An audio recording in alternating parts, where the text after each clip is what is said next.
అవధూత చింతన శ్రీ గురుదేవ దత్త. శ్రీ గురుదత్త, జై గురుదత్త. మాఘ పౌర్ణమి రోజునే శ్రీగురుడు తంతకుడు అనే శాలివాడిని శ్రీశైలం దర్శనం చేయించి అక్కడ మల్లికార్జున స్వామి రూపంలో ప్రత్యక్షంగా తానే అనుగ్రహించి మరలా క్షణకాలంలో అతన్ని గాణగాపురం తీసుకొచ్చి మఠం వద్ద ఉంచారు. ఇదంతా సంపూర్ణ సద్గురు ఆయన శ్రీగురుడి లీలలో మాత్రమే. ఇప్పటికీ కూడా మనం ప్రత్యక్షంగా శ్రీగురిని దర్శించుకోలేదని ఎవరు బాధపడే అవసరం లేదు. కారణం, శ్రీశైల మల్లికార్జున స్వామి రూపంలోనే ప్రత్యక్షంగా శ్రీగురుడు ఇప్పటికీ మనల్ని అనుగ్రహిస్తూ ఉన్నారు.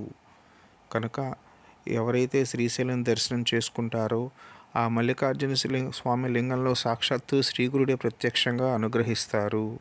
అందులో ఎట్టి సందేహం లేదు. ప్రత్యక్షంగా నాకు జరిగిన అనుభవం.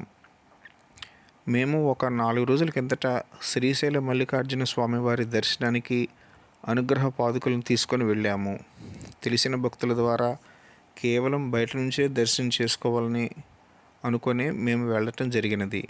కానీ ఆ స్వామి అనుగ్రహం ఎంత చక్కగా ఉందంటే, శనగల బసవన్న దగ్గర నుంచి మొదలుపెట్టి దర్శనానికి వెళ్ళాక ఆ శనగల బసవన్న దగ్గరికి తాళం తీయించి మరీ లోపలికి మమ్మల్ని పంపి ఆ నందీశ్వరుడి పైన ఈ అనుగ్రహ పాదుకలు ఉంచారు. అనంతరం మేము గర్భగుడి బయట నిలబడి ఉండగా అక్కడి పంతులు గారు వచ్చి అవి ఏమిటి, ఎక్కడి పాదుకలని అడిగారు. ఇవి గిరినార్ నుంచి వచ్చిన దత్త పాదుకలని చెప్పగానే వారు ఆ పాదుకలు లోపలికి తీసుకెళ్ళి సాక్షాత్తు శ్రీశైలం మల్లికార్జున స్వామి వారి ముందు ఉంచి అభిషేకం చేయించారు. మరలా పాదుకలు మాకు తీసుకువచ్చి ఇచ్చి మమ్మల్ని కూడా మళ్ళీ గర్భగుడిలోకి తీసుకెళ్ళి ఆ పాదుకలు రెండోసారి అక్కడ ఉంచి అభిషేకం చేసి మా చేతికి ఇచ్చారు. ఈ విధంగానే దర్శనం చేసుకొని బయటికి రాగానే ఎంతోమంది భక్తులు ఎంతో ఆతృతతో ఆ స్వామి వారి పాదుకలను ఎంతో ప్రేమతో దర్శనం చేసుకోవటం జరిగింది.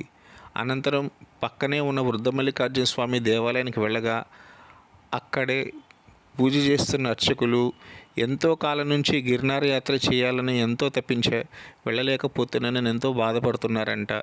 కానీ ఆ దత్తుడి అనుగ్రహం, శ్రీశైలం మల్లికార్జున స్వామి అనుగ్రహం వల్ల ఎప్పుడైతే గిరినార పాదుకలను వారు దర్శనం చేసుకున్నారో గర్భగుడిలోకి తీసుకెళ్ళి వారికి ఆ పాదుకలకు రుద్రాభిషేకం చేసి ఎంతో ఆనందపడ్డారు.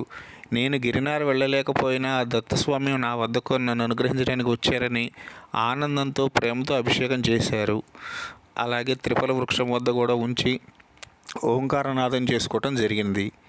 ఈ విధంగానే అక్కడి నుంచి భ్రవరాంబిక అమ్మ దర్శనానికి వెళ్ళగా అక్కడ ఉన్న అర్చకులు, గర్భగుడిలో ఉన్న అర్చకులు ఈ పాదుకలు అమ్మవారి గుమ్మం వద్ద ఉంచి 4 రాసులు కుంభరాసులుగా పోసి ఆ పాదుకలకు ఎంతో ప్రేమతో అభిషేకం చేశారు. ఇదంతా కేవలం సంపూర్ణ దత్తానుగ్రహం మాత్రమే. కనుక మనకి ఈ మాఘ పౌర్ణమి చాలా విశిష్టమైన రోజు. ప్రతి ఒక్క దత్తభక్తులు కూడా శ్రీగురు చరిత్రలోని 44వ అధ్యాయం తప్పక పారాయణం చేసి సంపూర్ణ దత్తానుగ్రహం పొందుదాం. జై గురుదత్త.